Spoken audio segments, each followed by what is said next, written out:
Monsieur le directeur de l'Institut français, monsieur le directeur du lycée Notre-Dame de Sion, madame la directrice adjointe, mesdames les jurés du prix littéraire, mesdames, messieurs.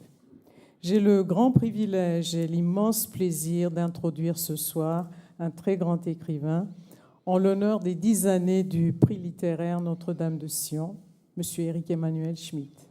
C'est un exercice d'autant plus significatif pour moi, ancienne membre moi-même du jury du prix littéraire, mais aussi, depuis peu, une militante de la francophonie internationale, telle que l'a souligné monsieur le directeur.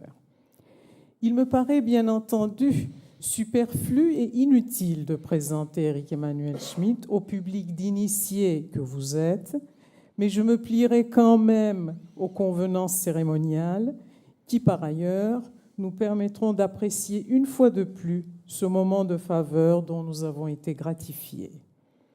Normalien, docteur en philosophie avec une thèse intitulée Diderot ou la philosophie de la séduction, et jusqu'en 1993, maître de conférence à l'Université de Savoie, notre cher collègue donc, Éric Emmanuel Schmitt, se consacre entièrement à l'écriture après le triomphe mondial de sa pièce intitulée Le Visiteur.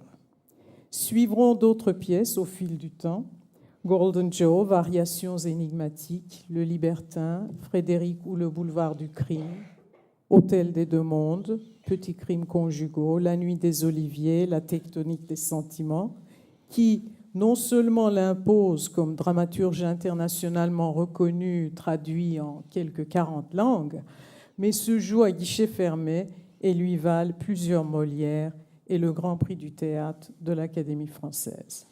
Sa carrière de romancier, initiée par la secte des égoïstes, se poursuit à travers l'Évangile selon Pilate, La part de l'autre, que je suis en train de relire, Lorsque j'étais une œuvre d'art, Ulysse from Bagdad, La femme au miroir, Concerto à la mémoire d'un ange, prix Goncourt de la Nouvelle 2010. Son cycle de l'invisible, qui a connu et connaît toujours un immense succès, est composé de récits repris ensuite au théâtre, avec pour thème respectif les religions. Mille repas est un monologue sur le bouddhisme, Monsieur Ibrahim et les fleurs du Coran traite du soufisme, Oscar et la Dame Rose a pour thème le christianisme, et enfin l'enfant de Noé, le judaïsme. Inutile d'ajouter que ces œuvres théâtrales, dont certaines furent adaptées au cinéma, ont été interprétées par les plus grands noms du monde du spectacle et de l'écran, Francis Huster, Alain Delon, Omar Sharif, Daniel Darieux, pour n'en citer que quelques-uns. Depuis 2006, avec Odette Tout-le-Monde, suivi de l'adaptation d'Oscar et la Dame Rose, Éric Emmanuel Schmitt écrit et réalise des films. Passionné de musique, il est virtuose de piano, traduit des livrets d'opéra et rédige des ouvrages dont les héros principaux ne sont autres que ses compositeurs préférés, Ma vie avec Mozart, Quand je pense que Beethoven est mort alors que tant de crétins vivent, Madame Pilinska et Le secret de Chopin. Chacun d'entre eux est un hymne à la musique qui est néanmoins décrite, décortiquée et interprétée dans toute sa signification sentimentale et morale. En 2015, il publie un essai autobiographique, La nuit de feu, et en 2016, il est élu à l'Académie Goncourt. Ainsi que le souligne une critique littéraire, les sujets auxquels s'intéresse Schmitt sont profonds et éternels. Les conséquences de la condition humaine, y compris sa tendance naturelle à la guerre, à l'excès, à l'égoïsme, au gain matériel et à l'amour. Par ailleurs, on a très justement souligné que ces œuvres avaient le mérite d'être concis, simples, bien structurées et ayant le dépouillement classique d'une belle prose qui se traduit bien. Je me permettrai d'ajouter, en humble lectrice loin de toute compétence littéraire, que le simple est loin d'être simple chez Schmitt. Il s'agit là de la quintessence d'une pensée profonde, exprimée à travers l'ultime sophistication du verbe qu'est le concis, puisqu'il dit lui-même « Je connais toutes les couleurs de la vie spirituelle ». C'est sans doute ainsi qu'il a abouti à cet humanisme profond qui nous apprend l'humilité devant notre propre fragilité à une époque où, justement, le déni de la faiblesse rend l'homme facilement monstrueux. J'aimerais, avec sa permission, citer ici un très beau passage du journal d'écriture adjoint à son roman « Les deux messieurs de Bruxelles ». Qu'est-ce qu'une vie qui vaut la peine d'être vécue? À cette question, il y a autant de réponses que d'individus sur Terre. Je n'admettrai jamais que quelqu'un en décide pour moi ou pour les autres. Le moindre accord de deux personnes sur ce point me semble suspect. À partir de 3, je repère la dictature. Ce sont là les propos d'un chantre de la liberté qui fait si cruellement défaut de nos jours à tant d'êtres humains sur Terre. Il nous apprend également que la foi peut être consciente, confiante et humaine envers et contre tout fanatisme qui, hélas, est un autre fléau qui marque notre temps. Éric Emmanuel Schmitt fait honneur à la langue française, non seulement par le merveilleux usage qu'il en fait, mais justement aussi parce qu'il est un messager de l'humanisme et de la liberté, parce qu'il croit, et je le cite, que la littérature n'est pas une fin en soi, qu'un livre doit provoquer la discussion, sinon il est inutile. En cela, il incarne à lui seul la définition de la francophonie selon le grand poète Léopold Sédar Senghor, celle d'une langue vectrice de valeurs universelles. Par conséquent, le thème de sa conférence, « Écrire en langue française aujourd'hui, rayonnement mondial et importance des prix littéraires », constituera très certainement une nouvelle conceptualisation de la francophonie qui prendra sa place dans les annales.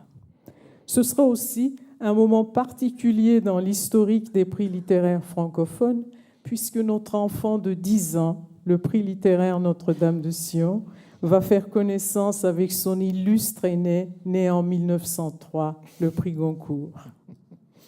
Éric Emmanuel Schmitt, comme vous vous en rendez compte, il est impossible de bien vous présenter car les génies sont impossibles à cerner.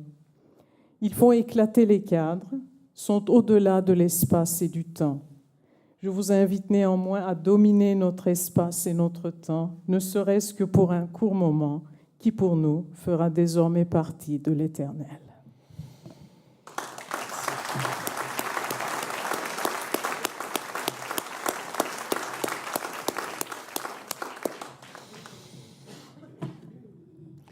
Merci beaucoup. J'ai beaucoup aimé la personne que vous avez décrite.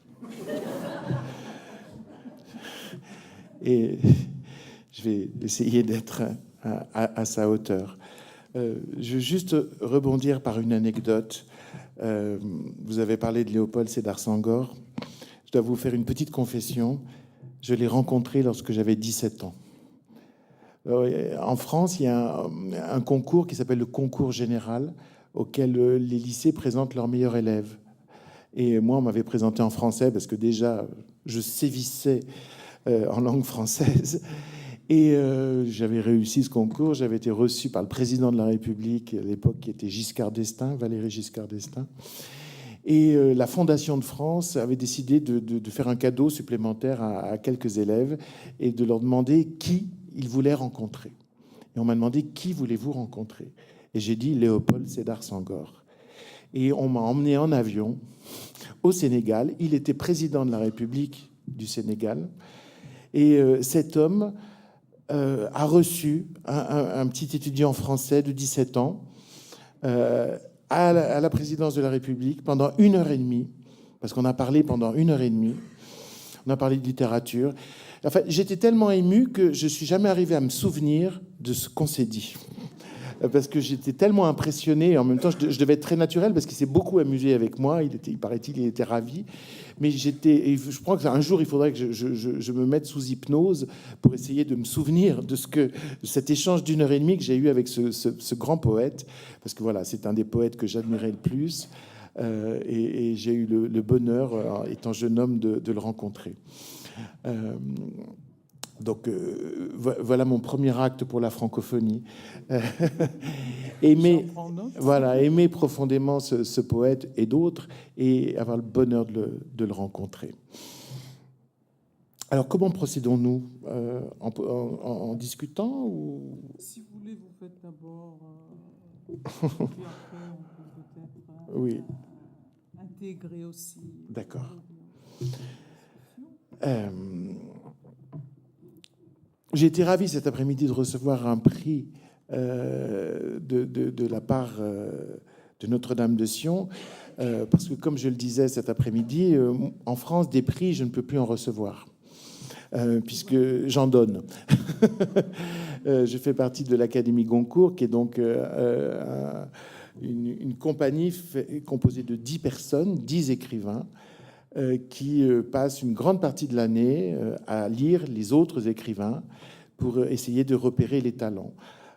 Car le prix Goncourt en France est quelque chose qui change totalement la vie d'un écrivain, parce que ça lui fait connaître un succès absolument énorme, qui va peut-être lui permettre de consacrer d'ailleurs plusieurs années de sa vie à l'écriture, parce que les ventes d'un prix Goncourt sont extrêmement importantes. Ça va lui permettre d'être traduit dans beaucoup de pays. C'est le début d'une carrière internationale. Souvent, parfois c'est la fin aussi. Mais bon, en tout cas, il y a un moment de carrière internationale. Et puis il y aura, le lauréat du prix Goncourt aura toujours l'attention de la presse toute sa vie. Une attention bienveillante ou malveillante, parce que parfois on fait payer très cher le prix à celui qui l'a eu, parce que la jalousie est un des ciments des cercles littéraires, et des cercles pas seulement, de cercles académiques, etc., etc. Donc voilà, moi j'ai eu le bonheur d'être élu par mes collègues il y a quelques années, et j'avoue que ça a changé ma vie de lecteur. J'étais quelqu'un qui lisait les classiques, surtout les classiques, et qui relisait perpétuellement les classiques. Alors je lisais quelques-uns de mes contemporains, pas beaucoup. Je lisais quelques amis, les livres de quelques amis, hommes ou femmes écrivains, mais je lisais assez peu mes contemporains. Et maintenant, en tant que membre d'un jury, je fais ce que vous avez fait, je lis beaucoup de livres, et j'éprouve énormément de surprises. D'abord, j'ai découvert qu'il y avait beaucoup plus de talent que je ne croyais, mais beaucoup plus. Véritablement, il y a beaucoup de gens qui sont écrivains et qui trouvent leur salut dans l'écriture. Parce que pour moi, c'est ça. Un écrivain, c'est quelqu'un qui trouve son salut dans l'écriture. C'est-à-dire dont la vie aurait été incomplète ou ratée s'il n'y avait pas eu l'écriture. Donc, je vois qu'il y a des gens pour qui c'est essentiel d'écrire et qui sont nombreux et qui peuvent avoir du talent. Et j'essaye d'exercer avec discernement le pouvoir que nous avons, nous, membres de l'Académie Goncourt, de mettre la lumière sur différents talents. Ce qui est heureux, c'est que nous avons plusieurs manières de mettre la lumière sur les talents. Il y a un prix Goncourt qui est donné au mois de novembre, qui vient d'être donné cette année à Nicolas Mathieu, chez Actes Sud, pour les enfants d'abord. Je ne sais pas exactement le titre. Je ne retiens jamais les titres. Mais pour ça, nous lisons depuis le mois de juin quasiment tous les livres de la rentrée pendant l'été, avant que les livres ne paraissent. Nous nous écrivons tous les jours, grâce à l'Internet. Nous écrivons tous les jours pour dire « j'ai lu ça, lisez-le, c'est très bon. J'ai lu ça, c'est pas bon. » etc. Tout l'été, nous disent, on s'écrit. On a un journal qui est pour 10 personnes, la Gazette des Goncourt, que personne n'aura le droit jamais de lire. Tout ça sera détruit. Parce que parfois, il faut dire, on se lâche. C'est-à-dire que on dit vraiment ce qu'on pense. Et comme quand un écrivain devient méchant, il peut aussi devenir brillant, c'est le problème. Euh, donc voilà, on lit les livres tout l'été et on fait une première liste au mois de septembre, la première semaine de septembre, de 15 livres. Cette liste-là va donner le pouls et le tempo de la vie littéraire. Parce que cette liste de 15 livres, c'est les livres sur lesquels vont être la lumière, parce que tous les journalistes vont du coup lire et commenter ces livres. Ensuite, les libraires vont mettre ces livres sur la table. Et on va opérer progressivement un rétrécissement de cette liste. Un mois après, de 15, on passe à 7 ou 8. 15 jours après, mi-octobre, on passe à 4, les 4 finalistes du concours.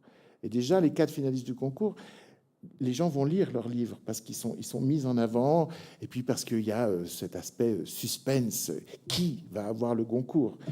Parce que la France est quand même un pays d'heureux fous, de fous littéraires. C'est-à-dire que le jour où, début novembre, on donne le prix Goncourt, mais je vous assure que c'est le festival de Cannes. Il y a des journalistes absolument partout autour du restaurant où nous faisons notre programmation. Il y a monté sur les réverbères, la foule. Le candidat manque toujours d'être étouffé par la foule qui est là. Vous vous rendez compte, un pays qui est passionné par le lauréat du concours de cette année, pourvu que ça ne change jamais. Cette frénésie, cette hystérie est vraiment une merveille. C'est un signe d'un pays littéraire qui... Bien sûr, c'est malsain, les prix. On pourra en parler. On verra, il y a des aspects sains et des aspects malsains dans les prix. Mais cette ferveur qui se dégage autour de certains objets de la vie littéraire, comme la rentrée littéraire ou le prix Goncourt, sont quand même des caractéristiques qui fait qu'on peut croire que la littérature, c'est encore important et que... Oh, vous savez, en France, tout le monde veut être écrivain. Hein. Tout le monde veut être écrivain. D'abord parce que la plupart du public est féminin, donc beaucoup d'hommes veulent absolument être écrivains. On l'a bien vu aujourd'hui. Et ensuite, parce qu'il y a un amour de la littérature qui d'ailleurs, est le marchepied des plus grandes impostures.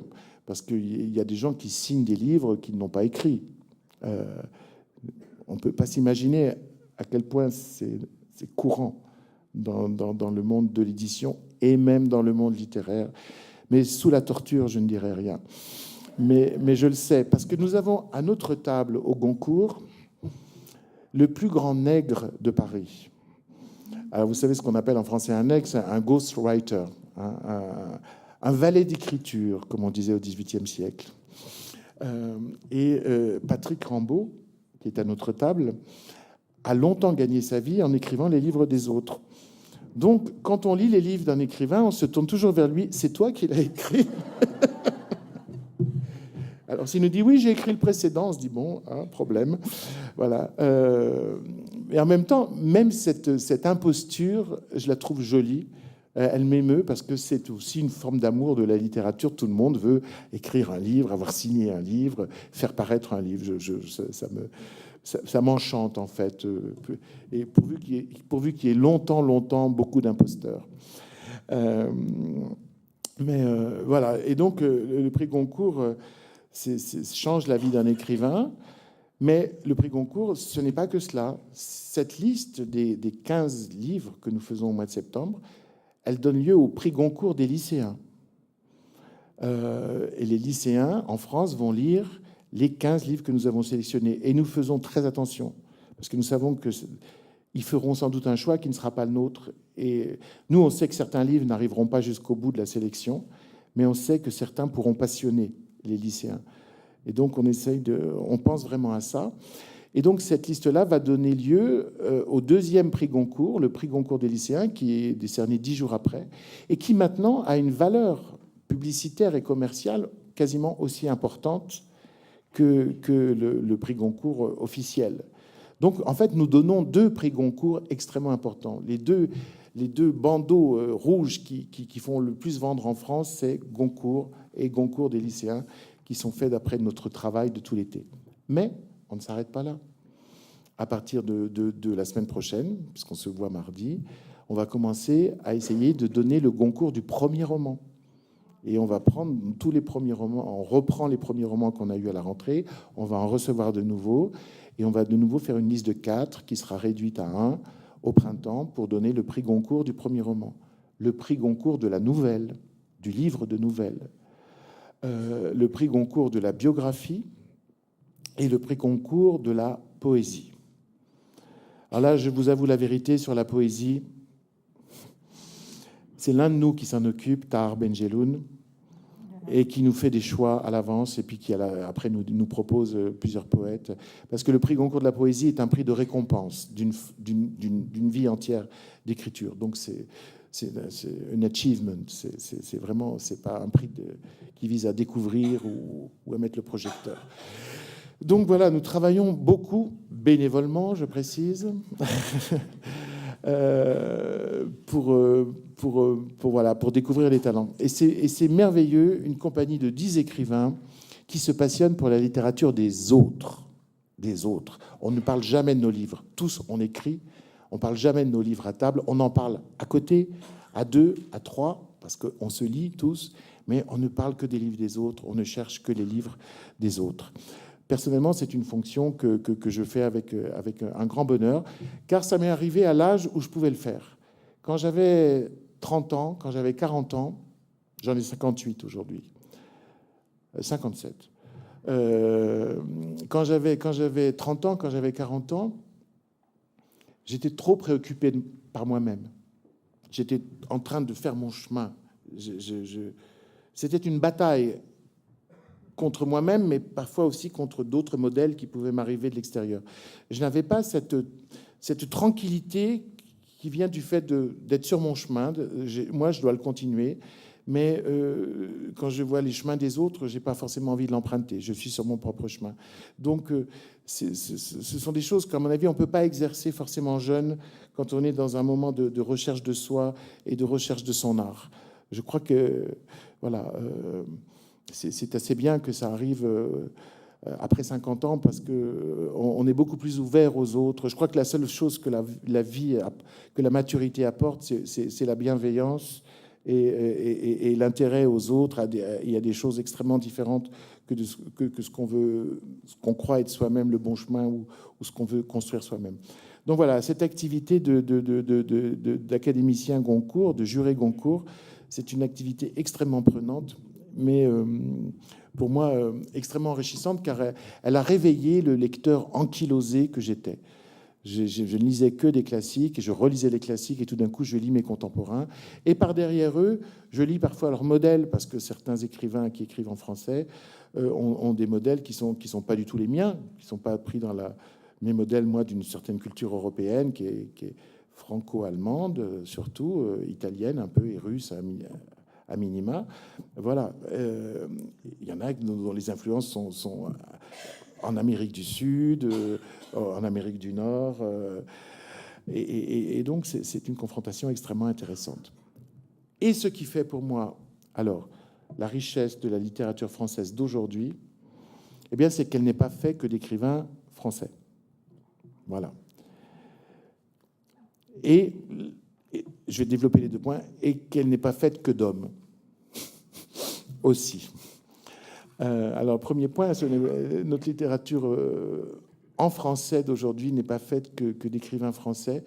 C'est incroyable de découvrir à quel point, effectivement, ça apporte un sang neuf, le fait que des romanciers ou des romancières appartenant à d'autres cultures, à d'autres pays, décident de s'exprimer en français et de raconter le monde en français, même quand ce monde n'est pas la France. Ça apporte véritablement un renouveau, ça irrigue d'une manière forte, efficace et jeune la littérature française. Et cette littérature, elle s'enrichit vraiment de ces ajouts. Par exemple, cette année, dans notre liste, il y avait du Goncourt, il y avait David Diop, qui a écrit un livre qui s'appelle Frères d'âme. Il y a un jeu de mots avec Frères d'armes, Frères d'âme, et ça raconte l'histoire de 2 tirailleurs sénégalais qui ont fait la guerre de 14-18. Donc des Sénégalais qui vont mourir pour la France. Et cette guerre est racontée par l'un d'eux. Au-delà de la guerre, c'est une histoire d'amour et d'amitié qui est absolument bouleversante. La fin du livre est une des plus belles fins de livre que j'ai jamais lues. Et l'auteur David Diop trouve le moyen d'écrire le Wolof en français. C'est-à-dire il a trouvé dans le français la possibilité du Wolof. Et il écrit une langue qui, quand on connaît le Wolof, et moi je le connais un peu, et il a trouvé ça en français. Et donc la langue française est encore capable de faire ça, de transcrire finalement une mélopée, une façon d'aborder le réel, une certaine forme de lyrisme avec incantatoire qui appartient au griot Wolof. Alors ça, c'est une merveille. Il a d'ailleurs eu ce prix, le Goncourt des lycéens. Donc voilà, c'est le 2e prix Goncourt de l'année. Donc un grand enrichissement de la littérature en français par justement la francophonie. Ça me paraît absolument énorme. Et un enrichissement pour moi, ce que je découvre, c'est qu'il y a de plus en plus d'écrivains femmes. Alors, la presse française a été très cruelle avec le prix Goncourt cette année, pas le prix Goncourt, juste avant, quand la dernière liste, la liste des 4, ne comprenait aucune femme. Moi, je sais, le jour où je suis arrivé pour donner le Goncourt, j'avais une rangée de journalistes qui sont jetés sur moi. Pourquoi aucune femme dans la liste? Non, mais... Alors, moi, je suis féministe, mais je ne pense pas que le féminisme passe par la parité. C'est-à-dire, je trouve très humiliant pour un homme ou une femme d'être nommé quelque part uniquement parce qu'il est un homme ou une femme. Je pense qu'il faut en finir avec ça. Et donc, voilà. Faire en sorte que la liste comprenne toujours une femme ou autant d'hommes que de femmes, ou même plus de femmes que d'hommes, ça serait assez hypocrite. On juge des livres. On juge des livres. On est sur des objets littéraires. Donc, mais moi, ce que je constate, c'est qu'il y a énormément de femmes écrivains, de plus en plus, et de grande qualité. Et avec ma collègue Françoise Chandernagor, nous avons même fait un petit travail, et elle a remarqué que, en fait, souvent, les femmes s'arrêtent au 2e ou au 3e roman, alors que l'homme insiste. Et ça raconte quelque chose.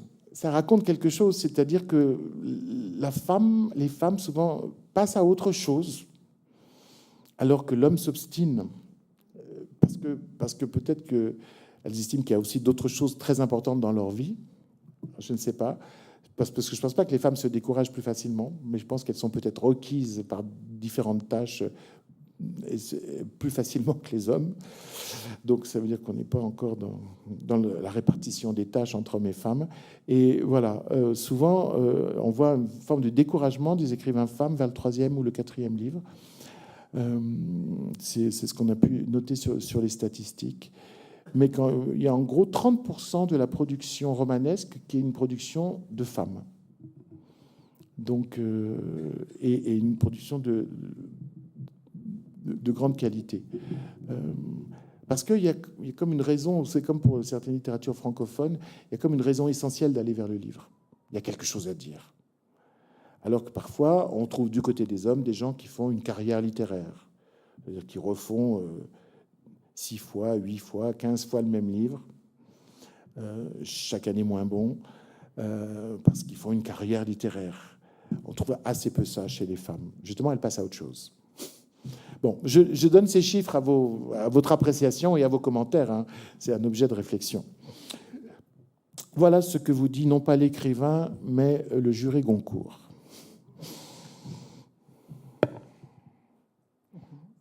D'accord, merci pour cette introduction tout à fait instructive. Peut-être que je serai la première à vous poser une ou deux questions, à oser. Et puis, bien sûr, tout le monde est bienvenu à participer à ce débat ouvert. Vous avez bien sûr souligné beaucoup de points importants. Ce qui a retenu mon attention au tout début, c'est une chose que, bien sûr, tout le monde sait, mais je me demande comment vous expliquez ça, cette ferveur, la ferveur littéraire d'une société. Elle tient à quoi? Nous savons qu'en France, c'est exceptionnel. Est-ce que c'est l'éducation, la tradition culturelle ou encore autre chose? Moi, je crois que c'est l'inscription dans une histoire. Je veux dire, si on va en Russie ou en Ukraine, les rues portent les noms des grands écrivains. En France, c'est pareil. C'est-à-dire que les Français pensent leur histoire à travers leurs artistes, les grands repères Bon, c'est vrai que les Français ont aussi le goût de l'histoire. Ils ont le goût de l'histoire. Mais les grands repères d'une époque, ce sont toujours les figures d'artistes, les écrivains, les peintres, les musiciens. Ça, le français n'est pas très musicien, ça, on peut pas le dire. Donc je crois que l'identité nationale s'est forgée en France avec les écrivains. Quand on pense au siècle de Louis XIV, on pense tout de suite Molière, on pense tout de suite Racine, on pense tout de suite Corneille.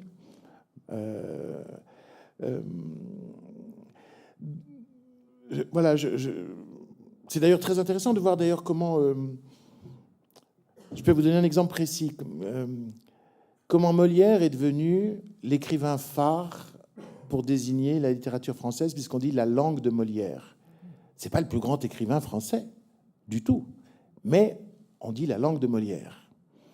Ben, si on étudie comment ça s'est fait, c'est assez intéressant. C'est-à-dire, quand il meurt, il est considéré comme un comédien qui écrivait des pièces, et qui écrivait très bien des pièces.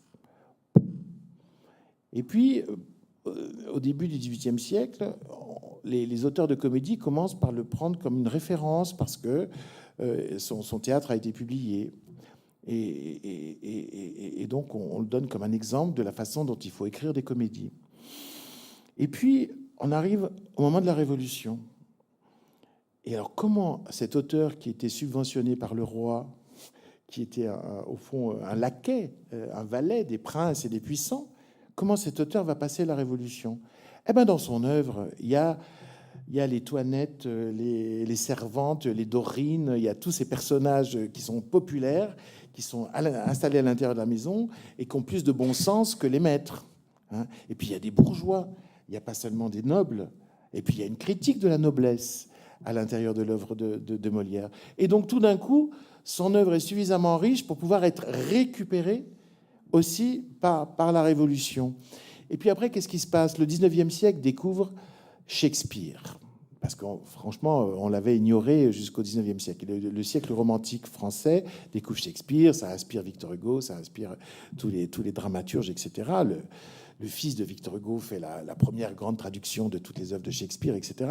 Et dans le Paris populaire, même du boulevard du Temple, les Enfants du Paradis, on joue Shakespeare dans des versions assez sanguinolentes, mais voilà, tout d'un coup, on a la passion de Shakespeare.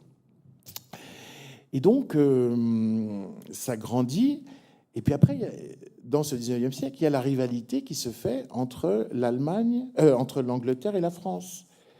Alors, l'Angleterre, c'est le pays de Shakespeare. Il faut absolument que les Français se trouvent une figure aussi puissante et prégnante et qui rassemble. Et tout d'un coup, on va promouvoir Molière pour, en face de la langue de Shakespeare et du pays de Shakespeare, faire la langue de Molière et le pays de Molière. Et donc, il y a tout un consentement comme ça qui se fait et qui va aboutir à la Troisième République où Molière devient, avec La Fontaine, l'auteur de référence qu'on doit étudier lorsqu'on apprend le français à l'école. Et alors, du coup, l'instruction obligatoire installe totalement ces auteurs-là dans le panthéon de la France, et la France ne peut plus se penser sans Molière. Mais c'est historique, vous voyez, ça se construit. Personne n'aurait pensé, Molière le dernier, qu'il allait se passer tout ça. Donc, en fait, qui vient de multiples facteurs, la France n'a jamais pu se penser sans se penser avec ses écrivains. Je pense que c'est ça qui en fait une nation littéraire.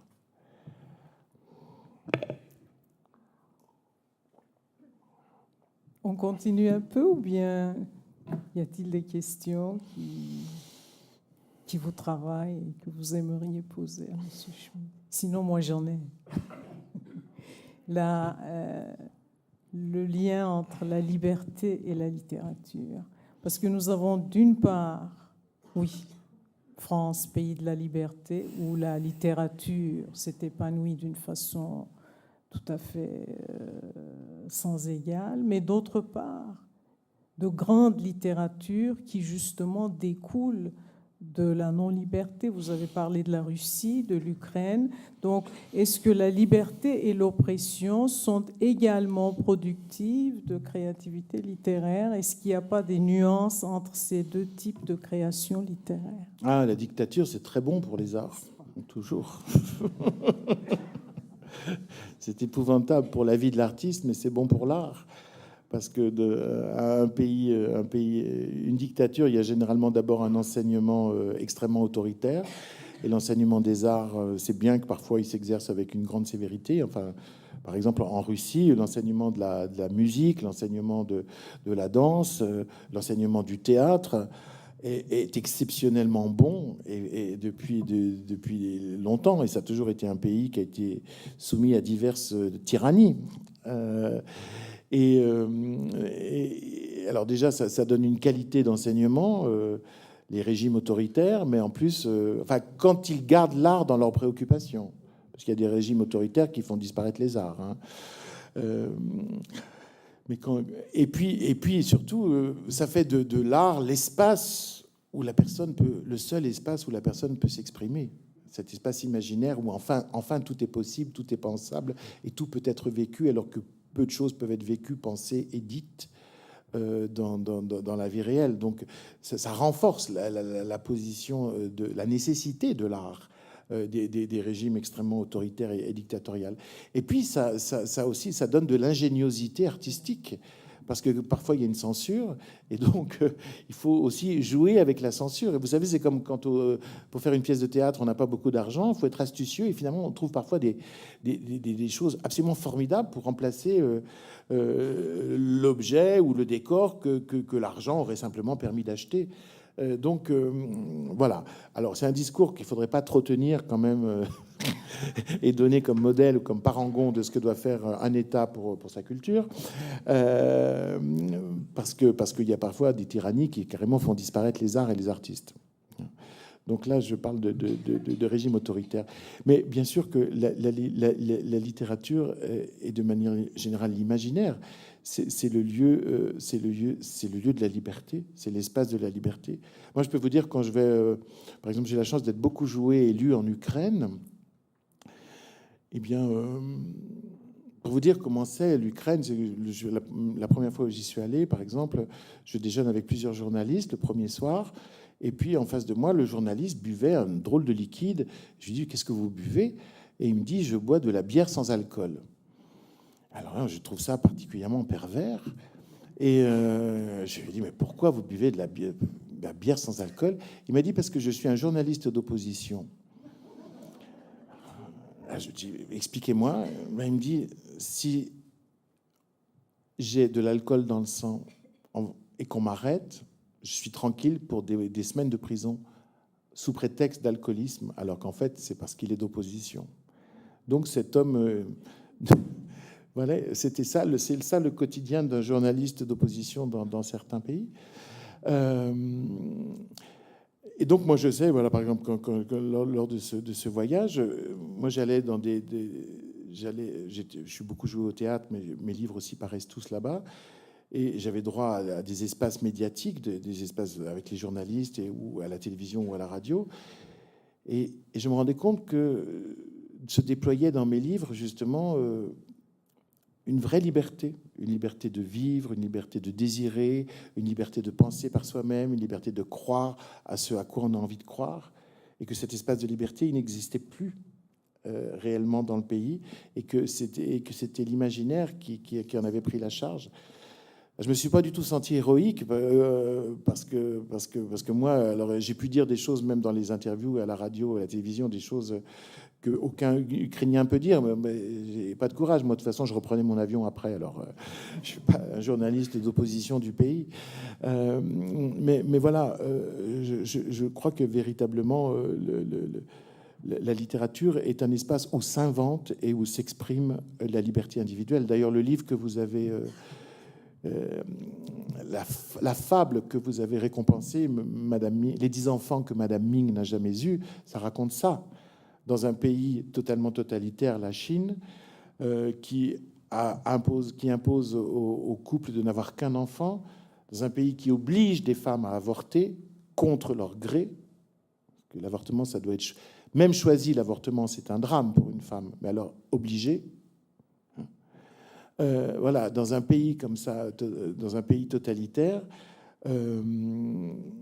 Madame Ming, en s'inventant 10 enfants, enfin 9, en s'inventant 9 enfants, se dote d'un espace à la fois de liberté et d'individualité. Parce que elle est elle-même enfin dans son espace imaginaire, parce que c'est une femme qui a plus d'amour à donner que ce qu'elle peut donner à un seul enfant. Et puis qui a une passion pour la singularité des êtres. Ces 10 enfants sont absolument différents. Elle ne leur donne pas la même éducation, parce qu'elle est attentive à la singularité de chacun. Au fond, c'est une individualiste forcenée dans un univers anti-individualiste.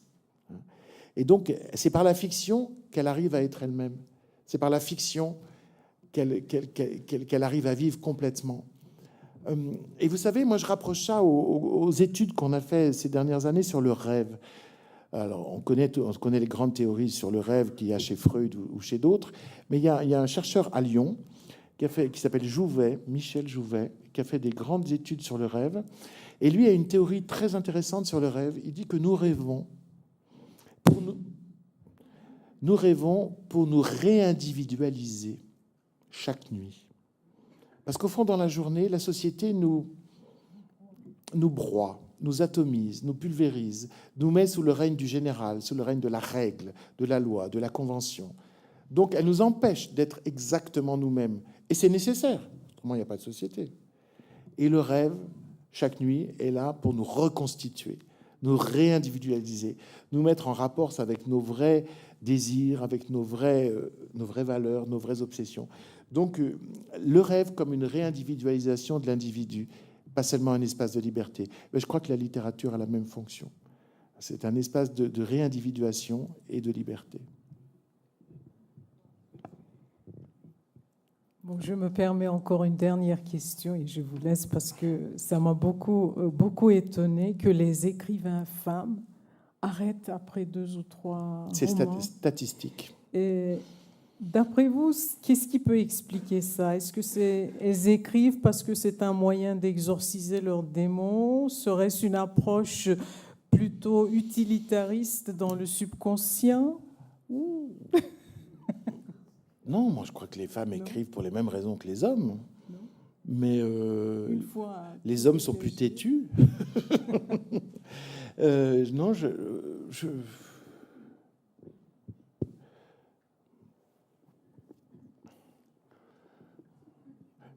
Ou bien est-ce qu'il y a une différence de nuance entre les imaginations? Ouais, alors ça, c'est la grande question. Y a-t-il une écriture féminine ou pas féminine? Y a-t-il un imaginaire féminin ou pas féminin? Bon, ce qui est certain, c'est qu'il y a une sexualité féminine et une sexualité masculine, et que chacun est l'inconnu pour l'autre. Et ces 2 continents qui ont des détroits qui leur permettent de se retrouver. Mais bon...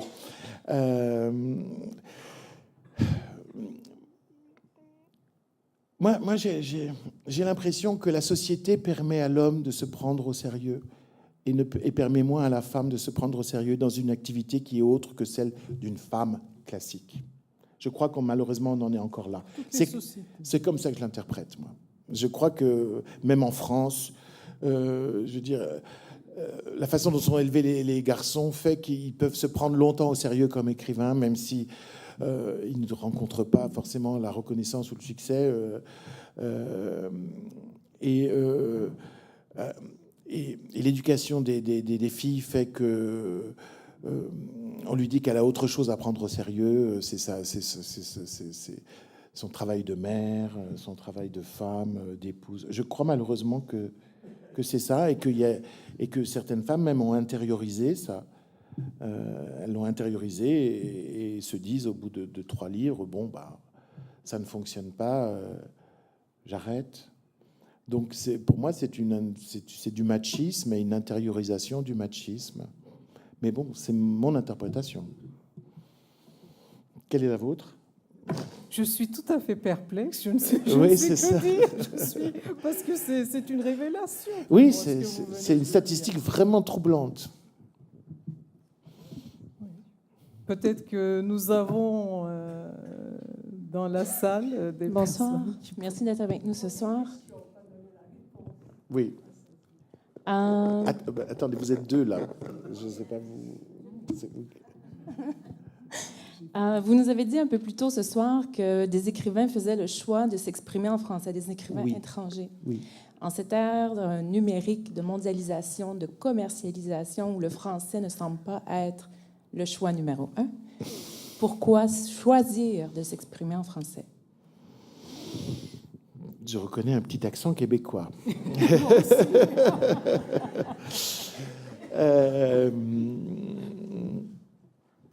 Donc vous savez pourquoi vous vous exprimez en français.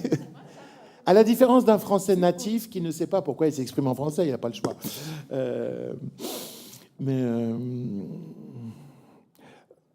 Ce qui apparaît à chaque fois, c'est que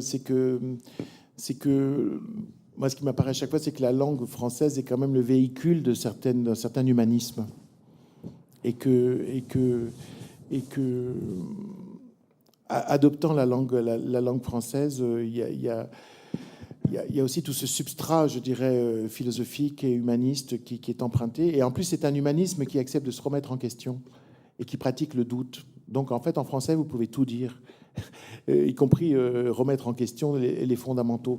C'est une littérature et une philosophie qui, depuis Descartes, même avant avec Montaigne, qui a en elle-même, dans son ADN, dans son génome, le doute comme façon d'avancer. Donc c'est une langue qui, par son corpus, offre une grande liberté à quelqu'un qui veut réfléchir ou raconter le monde, je crois. C'est une langue qui a toujours été antidictatoriale. C'est une langue qui a toujours été critique. C'est la langue qui a porté les Lumières au XVIIIe siècle, les Voltaire, les Rousseau, les Diderot. Mais je vous dis, avant, il y a Montaigne. C'est déjà une pensée critique, une pensée sceptique. Voilà. Au grand siècle, je veux dire, Racine, l'auteur des tragédies, c'est un interrogatif. Parce que qu'est-ce que c'est une tragédie? C'est pas la présence d'un bon et d'un méchant. C'est quand deux personnes qui ne sont pas d'accord ont raison chacune de leur point de vue et tort du point de vue de l'autre. C'est ça la tragédie. C'est Antigone et Créon. C'est Antigone qui a raison de vouloir enterrer son frère parce que les lois de la famille sont les plus importantes et toute vie a droit aux honneurs de la mort et au repos. Donc, la loi du cœur. En face de Créon, l'État. Le frère d'Antigone a offensé l'État, n'a pas respecté ses règles, donc il doit être puni et doit être mis hors de la ville et ne pas avoir une sépulture. La tragédie, c'est quand deux personnes ont raison, mais parce qu'il y a deux raisons. Il y a la raison du cœur et la raison de l'État. Alors c'est complètement c'est complètement dans l'histoire de la littérature française, même des œuvres purement artistiques, je dirais, comme celle de Racine, d'avoir l'interrogation, le doute, la confrontation à l'intérieur de soi. Donc c'est une langue, je pense, quand on l'adopte, elle vous donne des ailes. Voilà.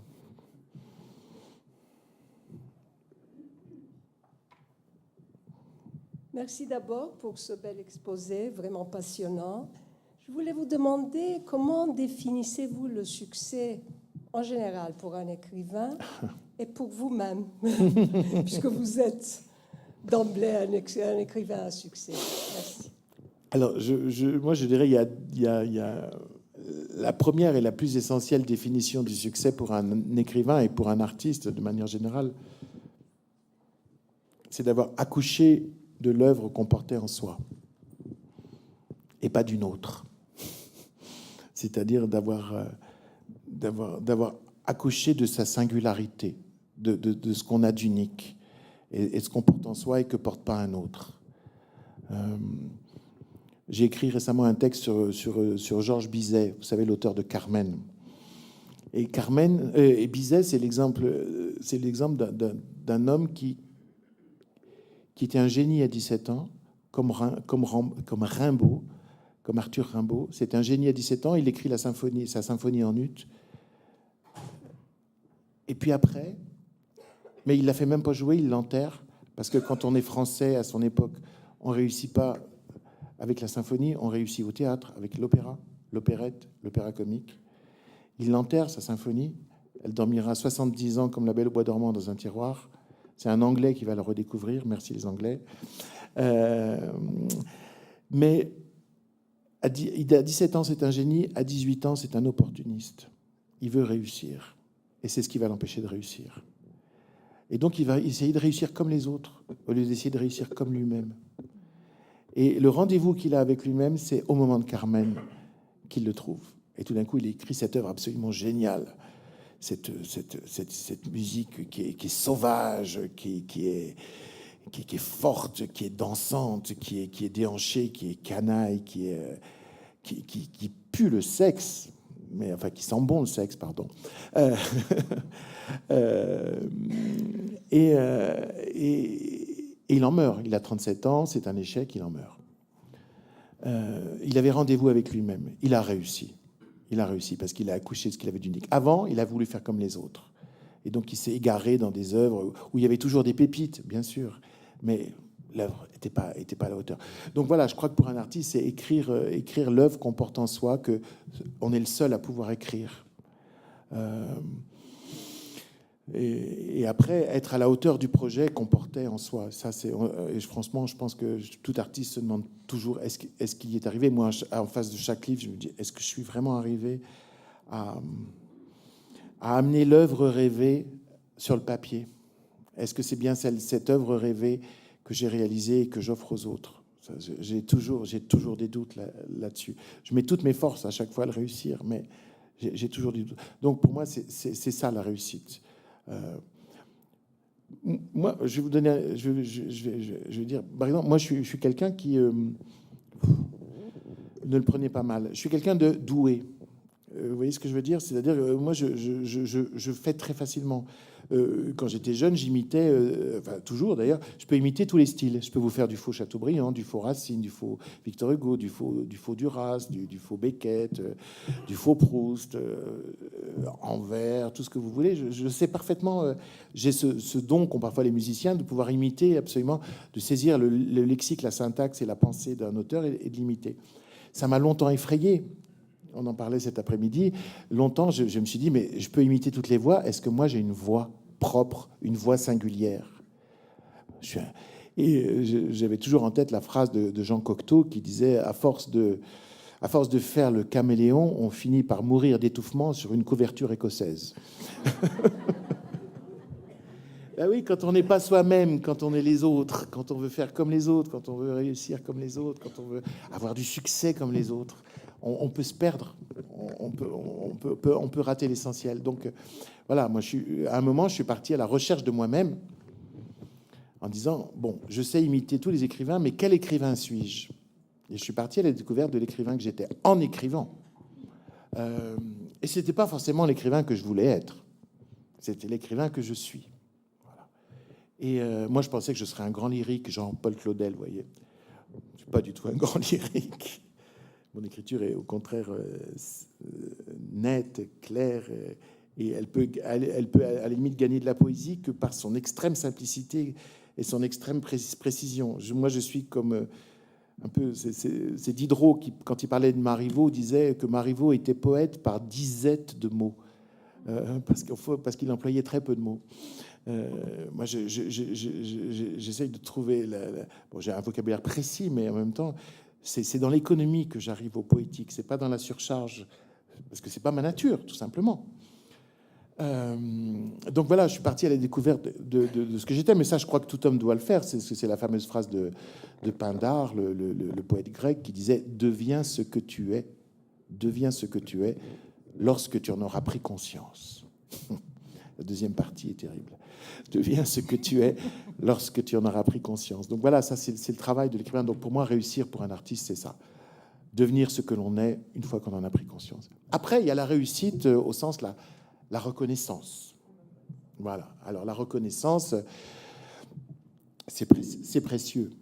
C'est très précieux la reconnaissance parce que il y a quelque chose le doute habite tout créateur, un doute constant. Et quand il n'y a pas de reconnaissance, ce doute peut vraiment être envahissant. et stérilisant et paralysant, ou bien conduire à une attitude inverse qui est la prétention. Et beaucoup de gens pas reconnus deviennent extrêmement vaniteux et prétentieux parce qu'ils manquent de reconnaissance. Moi, je ne vais pas leur jeter la pierre. Moi, j'espère ne pas être trop vaniteux et prétentieux, mais j'ai aucun mérite parce que j'ai tout de suite été reconnu. Vous voyez, donc je peux pas être frustré. J'ai pas été frustré de reconnaissance. Alors la reconnaissance, oui, c'est extrêmement important parce qu'autrement c'est une solitude épouvantable. Et je vous dis, soit un excès de doute, soit un excès de compensation du doute par une suraffirmation de soi. Et donc la prétention et la mégalomanie. Et puis après, il y a le succès matériel. Bon, bah ça, c'est autre chose. Hein. C'est très bien.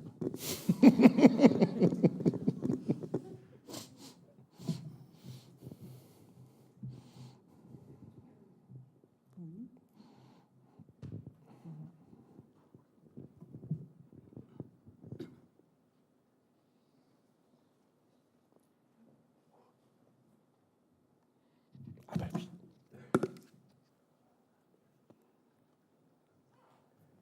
I am a little late, excuse me. Before this meeting, we were discussed a few minutes. I'm Nail Kesova. I'm a master of mysticism in Turkish or Islamic mysticism. I'm the sheikh in the film Momo. Ömer Sherif and François Dupeyran was here. We have had a breakfast. In Istanbul, we are a few sheikh, let's say, master in Sufism. So we are under the care of Ministry of Culture and UNESCO. Now I will, during my youth, I was in a school in London, in a summer school. I was learning English. I was trying to, anyway, I was working as a credit manager in British Petroleum here. I was there, and among the students, we were trying to develop our language, English language. And suddenly one young man, of course, around 25 years old we were. How do you say, I love you in Turkish? I said, seni seviyorum. Seni seviyorum. How do you say? He said, a German student. İşlibidiş. Isn't it İşlibidi? İşil somewhere, this is dialect. So they say İşlibidiş. There was a French, it was an international school. And there was a French woman, a young woman, maybe 20 years old, or 18. From 18 up to 30. I was 25 years old. Then we were listening what she would say. Suddenly she said, Je t'aime. The words came from the heart. Everybody was trembling, perplexed a little. I said, stop. We couldn't speak. Somebody said, no, and your then stopped. No, I don't want to break this silence. She said, this is a good memory for me, from the viewpoint, from the looking angle to the French. Today is a little change, maybe. English, not popular. They are using more than maybe in all countries. Anyway, now here also I pay attention The women maybe 60-70%, men less than. In Italy, they have asked me during a conference, I was invited, they said 80-90% were women, 10% men. A few, we were around 109 or 90%. I was speaking, suddenly a man at the beginning. I will ask something. Here there are women very much. There is not men, a few men. Why? He said, I haven't thought by that time, but I remember Mevlana Jalaluddin. We are, in fact, we are the student of Jalaluddin Rumi. So, in his book, he says, for the women, maybe they are the creator, not creation. This was an extraordinary compliment, maybe. Because of this, maybe women are more. So women, maybe, they prefer to listen more than speaking, but not in the houses, I think. Now, what is with these memories also, maybe you can add some things. You have already replied, maybe. Maybe I have missed some. Thank you very much. Thank you. Thank you so much. I'm very pleased that you came and honored. Thank you. In fact, in the film made from my novel, Monsieur Ibrahim and the Flowers of Coran. Oh, je parle anglais.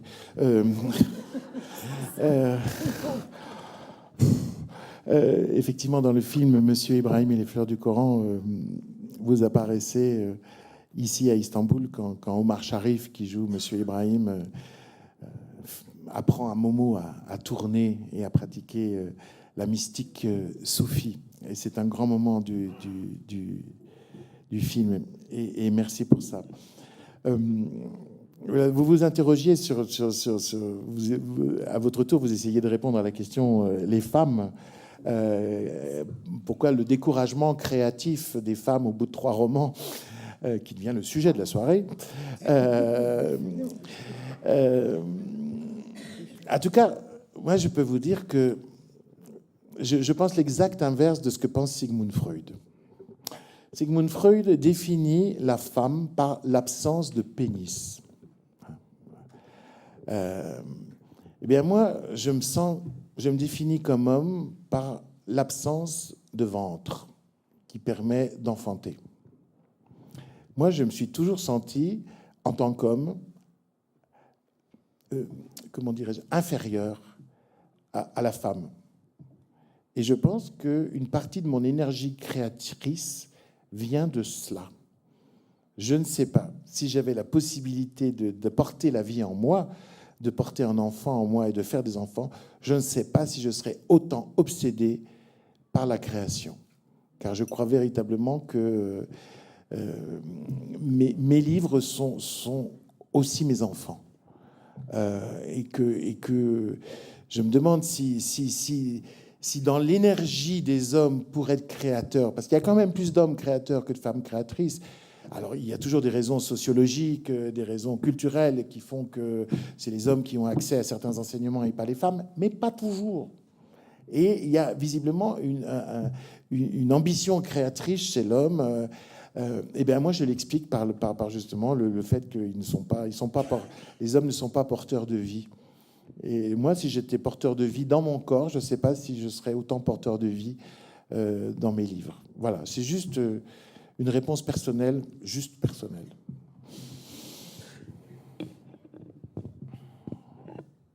Donc, première condition pour être une femme écrivain prolixe, il ne faut pas avoir des enfants. Ah non, non, alors, ne me faites pas dire ce que je n'ai pas dit. J'étais sûre que vous alliez réagir. Non, non, non, non, non, non, ne me faites pas dire ce que je n'ai pas dit. Même si, je vais vous dire, les femmes écrivains les plus prolixes que je connais n'ont pas d'enfants, effectivement. Voilà Donc, une statistique. Voilà, c'est pas politiquement correct, mais on peut se poser la question. Ce que vous disiez sur vos études en Angleterre me fait juste penser à une anecdote sur Omar Sharif, parce que j'ai envie de dire un mot sur Omar Sharif, parce que j'ai adoré cet homme qui a donc joué Monsieur Ibrahim si magnifiquement dans le film. Vous évoquiez vos études en Angleterre. Lui et faisait ses études à Alexandrie, en Égypte. Et le jour où nous étions à Venise, lui et moi, parce qu'il recevait le Lion d'Or pour Monsieur Ibrahim, et on s'aimait beaucoup, donc j'étais avec lui pour le Festival du cinéma. Et il m'a expliqué comment il était devenu un acteur international. Lui, petit Égyptien né à Alexandrie. En fait, sa mère l'avait inscrite au lycée français d'Alexandrie. Et la cantine était excellente. Et il était devenu gros. Et à 10 ans, c'était un petit boudin. Et sa mère a décidé que ça suffisait, il fallait qu'il maigrisse, donc elle l'a inscrit à l'école anglaise.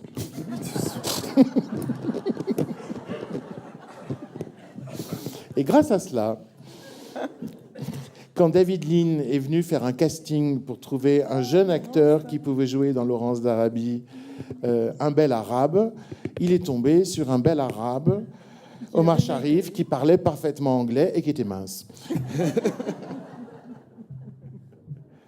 Alors je ne sais pas si cette histoire est vraie, parce que Omar Sharif, il est comme moi, il racontait plein d'histoires. Mais elle me plaît.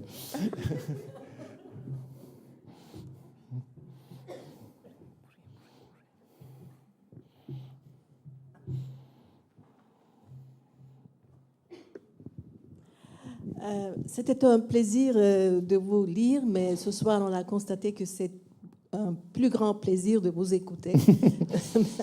Merci pour ce beau discours.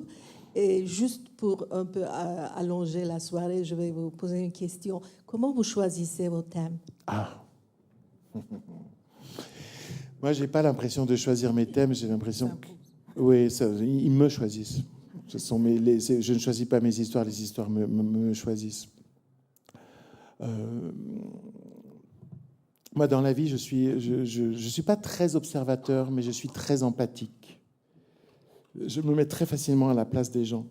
Et je ressens ce qu'ils ressentent. Et c'est comme ça que la vie m'inspire, parce que je vois les êtres et je ressens ce qu'ils ressentent. Et je me rends compte qu'il y a une histoire, qu'il y a une problématique, qu'il y a quelque chose. Voilà. Je suis un buvard. Vous voyez, je reçois beaucoup de la vie. C'est la vie qui m'inspire mes livres. Voilà. Alors après, quand une histoire me prend, elle devient une obsession. Et j'ai l'impression de devenir on va retrouver les métaphores homme-femme. Je deviens enceint de mon livre. Voilà. Je deviens enceint de mon livre, c'est-à-dire ça se fait en moi. C'est en moi. Et en même temps, ce n'est pas vraiment moi. Et tout ce que je vis nourrit le fœtus. Et tout vient nourrir l'être qui est en train de couver en moi. Et alors, je suis plutôt une mère éléphant, c'est-à-dire je porte l'enfant très longtemps. 9 mois, c'est pas suffisant. Voilà. Et il y a un moment où je sens que c'est prêt, que l'histoire est faite, qu'il y a un organisme vivant en moi qui demande à voir le jour. Et à ce moment-là, j'écris, je rédige. Et ça va vite. Parce que, comme disait Racine, ma tragédie est faite, je n'ai plus qu'à l'écrire. Voilà, c'est déjà complètement là en moi. Je connais le début, la fin, j'ai rendez-vous avec plusieurs choses. Je vais encore essayer de me surprendre en écrivant, mais je sais. Je sais forcément la première phrase et la dernière, je sais ce qui se passe, etc. J'ai un être vivant qui est en moi qu'il faut que je mette sur le papier. Donc il y a quelque chose d'extrêmement naturel et passif, en fait. Et je crois qu'une vie d'artiste, c'est fait de moments actifs et de moments passifs. Et je dirais de moments critiques et de moments absolument pas critiques. Moi, je donne parfois des conseils à des jeunes écrivains. Je leur dis, ne faites pas marcher votre hémisphère critique en même temps que votre hémisphère créatif. Faites marcher votre hémisphère critique avant d'écrire et après avoir écrit. Mais au moment où vous créez, ne faites marcher que votre hémisphère du cerveau qui est créatif. Parce qu'autrement, vous allez inhiber et vous allez contrarier la partie créative. Donc, il faut faire marcher son hémisphère critique en se faisant une esthétique, en se faisant une culture, en se donnant les moyens de connaître sa langue, de maîtriser sa pensée. Enfin, ça peut être un travail énorme, hein, un travail critique. Donc, ça, c'est avant d'écrire. Puis après, il faut oublier totalement cet hémisphère-là et se laisser aller à ce qui arrive, ce qui jaillit, comme ça. C'est le premier jet de l'écriture et c'est là que tout se passe. Vraiment. Et il ne faut pas se dire ça c'est pas bon. Ben, évidemment que c'est pas bon, mais c'est pas maintenant que je vais le corriger. C'est plus tard. Pour l'instant, il y a un geste. La création, c'est un geste. Et il faut aller au bout du geste créateur. Après, une fois que c'est fait, on réallume l'hémisphère critique du cerveau et on va regarder ce qu'on a fait. Et là, c'est terrible parce que parfois on exerce on coupe, on refait, on recommence, on époussette, on émonde. Enfin bon, enfin un gros travail. Moi, je passe beaucoup de temps après à travailler.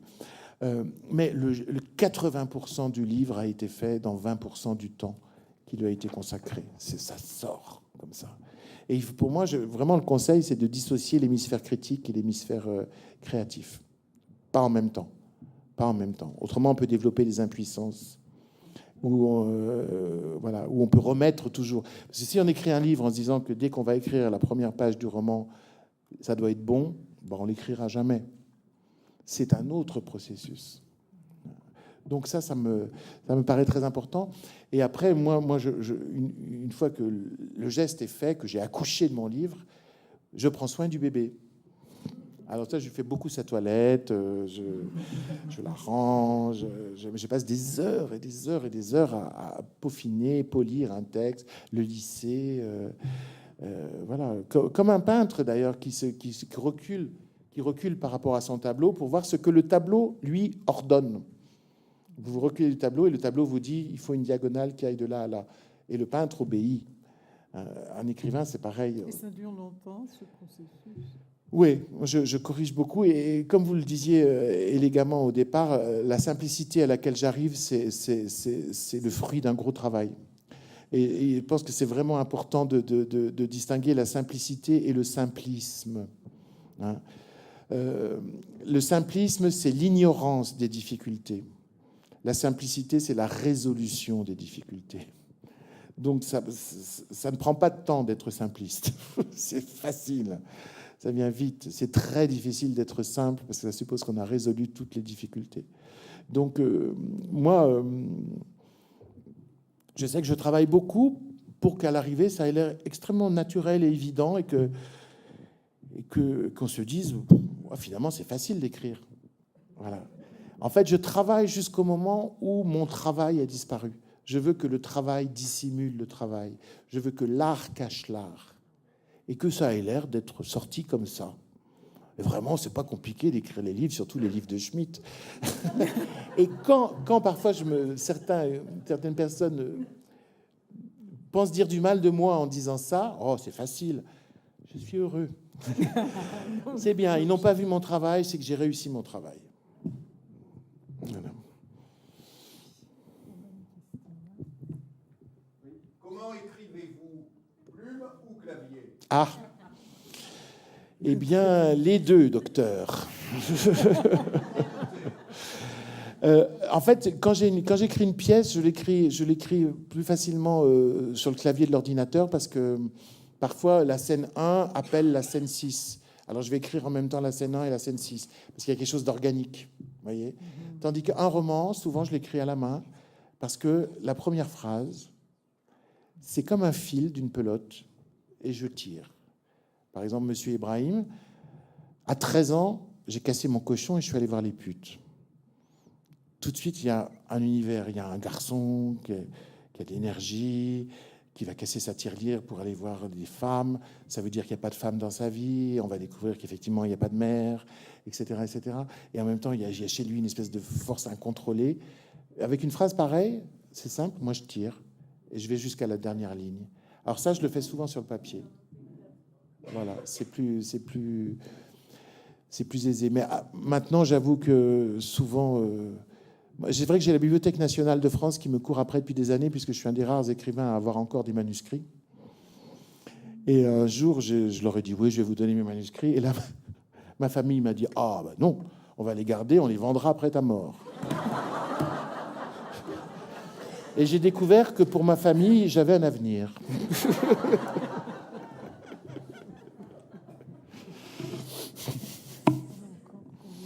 Bonjour, j'ai une question aussi. Oui.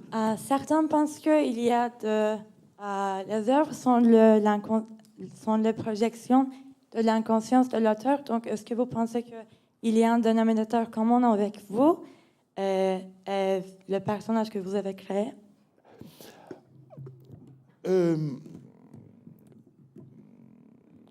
En fait, vous me posez, il y a plusieurs questions dans votre question. Quel est le rôle de l'inconscient dans l'écriture? C'est ça? Oui, c'est ça aussi. Ah, c'est ça. C'est ça aussi.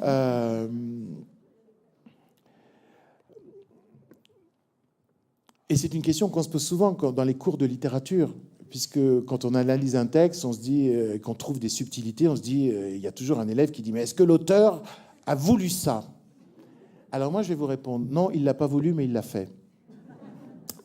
Parce que moi, parfois, je découvre après coup des cohérences ou des choses dans mes textes que je n'y ai pas mis volontairement et même pas consciemment. C'est arrivé sur la page. Je vais vous donner un exemple tout bête, comme dans la pièce que vous évoquiez, qui m'a fait connaître, qui était Le Visiteur, qui était un dialogue entre Sigmund Freud et Dieu, peut-être. C'est-à-dire Dieu s'allonge sur le divan de Sigmund Freud, quand même, c'est intéressant. Parce que comme aucun des deux ne croit en l'autre, ils ont des choses à se dire.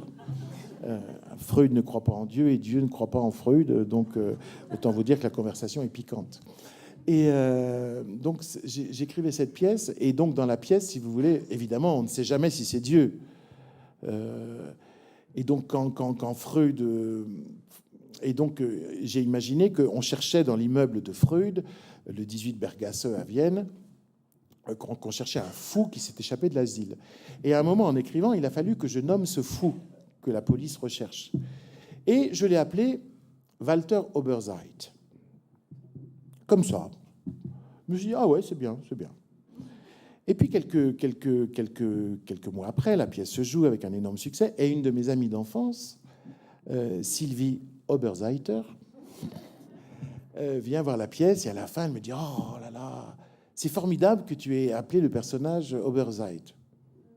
Je lui dis, mais pourquoi? Qu'est-ce que tu crois que c'est toi? Parce qu'elle s'appelle Oberzeiter. Et elle me dit, non, mais tu sais ce que veut dire Oberzeit en allemand? Et là, tout d'un coup, j'ai réfléchi. Je me suis dit, mais oui, bien sûr. Ça veut dire celui qui se tient au-dessus. C'est-à-dire, c'est un nom de Dieu, Oberzeit. Eh bien, l'inconscient du langage m'avait fait choisir ce mot. Vous voyez, je devais créer une identité fictive de quelqu'un qui serait un fou échappé de l'asile qu'on rechercherait, mais qui pourrait être Dieu, et je l'ai appelé Oberzeit. Je ne l'ai pas fait consciemment ni volontairement.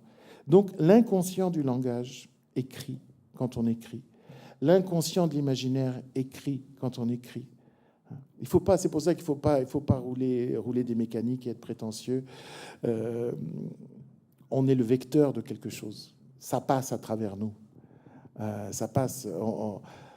Un écrivain. Moi, j'ai l'impression d'être un scribe plus qu'un écrivain. J'ai l'impression d'être un secrétaire au service d'un imaginaire qui est en moi et je ne sais pas d'où il vient. J'ai pas l'impression d'être un créateur puissant qui maîtrise son œuvre, qui dirige son œuvre. Cet après-midi, il y avait une question très intéressante d'une jeune fille qui a dit « Pourquoi vous avez tué Monsieur Ibrahim, votre personnage ?» Mais je lui dis « Mais un auteur ne tue pas ses personnages, les personnages meurent. » Et moi aussi, ça me rend triste. Moi, je vous assure, quand je dois écrire la mort d'un personnage, je dis autour de moi qu'il n'y ait personne à la maison aujourd'hui parce que je vais pleurer. Parce que je sais que je vais pleurer à la mort de mon personnage, forcément. D'ailleurs, j'ai été obligé à apprendre à mes chiens ce qu'est un écrivain. Ça, je pense qu'une chose que peu de gens ont fait. C'est-à-dire, eh bien, ma chienne a fait deux petits, et donc une des filles de ma chienne s'appelle Daphné. Comment je le sais, je ne sais pas, mais bon, elle s'appelle Daphné. Et c'est comme les personnages de livres, ça lui va bien. Et un jour, j'étais en train d'écrire, et elle est montée en face de moi. Il y a une grande banquette où les chiens peuvent se mettre pour regarder leur maître écrire avec adoration. J'aime bien. Et donc, elle était en face de moi, en train de me regarder écrire, et tout d'un coup, moi, j'écris quelque chose de très, très émouvant, et je me mets à pleurer. Alors, elle est bouleversée, et elle saute, elle vient me consoler, parce qu'elle l'empathie, etc. Donc, d'abord, je découvre que j'étais en train de pleurer, parce que j'en étais même pas conscient. Vous voyez ? Et bon, voilà. Le lendemain, je repasse par le même passage, et je me remets à pleurer. Et là, elle se précipite de nouveau vers moi. Donc, je me rends compte que je suis en train de pleurer, et cette fois, je lui explique. Je lui dis, ce sont des larmes d'écrivain, ça n'a aucune importance. Et je lui explique que ce sont des larmes qui me font du bien. Ce n'est pas des larmes qui me donnent un vrai chagrin. Au fond, c'est des larmes qui me recentrent, qui me refont éprouver des choses fondamentales. Donc, je lui explique ce que sont des larmes d'écrivain. Et puis, elle m'écoute très attentivement, elle va se recoucher. Et le lendemain, je repasse par le même passage et je me remets à pleurer. Et là, je la vois qui me regarde en me disant « C'est des larmes d'écrivain ?» Et maintenant, elle sait.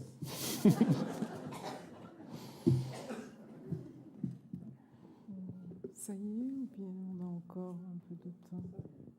5 minutes, donc Il y a ce encore une sera question sans doute là-bas. une dernière Ouais. question. Oui. Bonjour. Bonjour. Je crois que j'ai trop envie d'aller écrire quand je rentre à la maison. Merci beaucoup pour ça. Tant mieux. Tant mieux. Et je crois que les livres préférés, c'est Odette Tout le monde et Oscar et la Dame Rose. Quel est le vôtre entre vos livres? Ah non, moi, j'ai pas d'enfant préféré. Non. Non. Oui, chacun sa place. Non,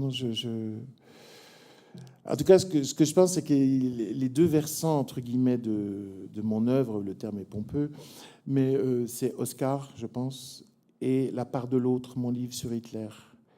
Parce que ce sont deux fictions philosophiques. L'une qui est beaucoup plus dans l'émotion, Oscar et la Dame Rose, c'est l'histoire de cet enfant leucémique qui a compris qu'il ne guérirait pas, et une bénévole à l'hôpital, une dame rose, parce qu'en France, il y a ce qu'on appelle les blues roses. Parce que le titre est traduit dans le monde entier, Oscar and the Lady in Pink, mais en fait, ça ne veut rien dire dans aucune langue sauf la France. Parce qu'en France, il y a une association qui s'appelle les blues roses. Il y a même des gilets roses, des blousons roses, c'est-à-dire des hommes. Ce sont des bénévoles qui viennent dans les hôpitaux et qui viennent simplement occuper les enfants et partager quand ils attendent des soins ou quand ils sont hospitalisés longtemps. Donc, ils apportent leur joie de vivre et leur temps aux enfants pour les distraire. C'est très utile. Voilà. Donc, Oscar et la Dame Rose, c'est l'histoire de cet enfant qui est malade. Personne n'ose lui parler de sa maladie parce que pour les médecins, c'est un échec thérapeutique, très difficile à gérer.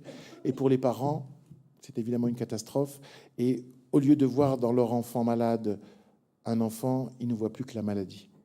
C'est ça souvent qui est grave dans les maladies, c'est qu'on ne voit plus que la maladie dans l'autre. On ne voit plus l'autre. La maladie fait écran et on ne sait plus comment parler et on ne sait plus de quoi parler, etc. Et fort heureusement, Oscar, qui est isolé par sa maladie et par le fait qu'il est un échec thérapeutique et une catastrophe pour ses parents, il rencontre cette bénévole, la Dame Rose, Mamie Rose. Et elle a peur de rien. Elle dit qu'elle est une ancienne catcheuse, ce qui est faux, bien sûr. Et ils vont parler de la mort, ils vont parler de la vie, et elle va lui proposer un jeu. Encore une fois, c'est le pouvoir de l'imagination, comme dans Madame Ming. Elle va lui proposer un jeu. On va vivre chaque jour comme si c'était 10 ans.